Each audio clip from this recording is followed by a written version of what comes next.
প্রাথমিক শিক্ষায় বেসরকারি প্রতিষ্ঠানগুলোতে শিক্ষার্থীদের কাছ থেকে যেন ইচ্ছেমতো ফি নিতে না পারে, সেজন্য সুনির্দিষ্ট নীতিমালা প্রণয়ন জরুরি বলে মন্তব্য করেছেন প্রাথমিক ও গণশিক্ষা উপদেষ্টা ডাক্তার বিধান রঞ্জন রায় পোদ্দার। সকালে রাজশাহী জেলা প্রাথমিক শিক্ষা অফিস আয়োজিত মতবিনিময় সভা শেষে সাংবাদিকদের তিনি একথা জানান। তিনি বলেন, কিন্ডারগার্টেন ও বেসরকারি শিক্ষা প্রতিষ্ঠানগুলো পরিচালনায় কোনো বাধা নেই, তবে শিক্ষার্থীদের কাছ থেকে ফি নেওয়ার বিষয়ে অবশ্যই একটি নীতিমালা থাকা দরকার।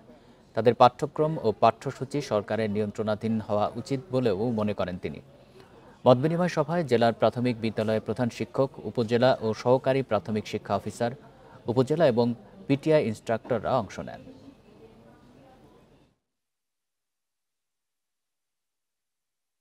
আমাদের দায়িত্ব হচ্ছে যে সরকারি প্রতিষ্ঠানগুলোকে মানসম্মত করা, যেন সেখানে মানুষ যারা আসবে, বাচ্চারা আসবে, তারা যেন মানসম্মত শিক্ষা পায়।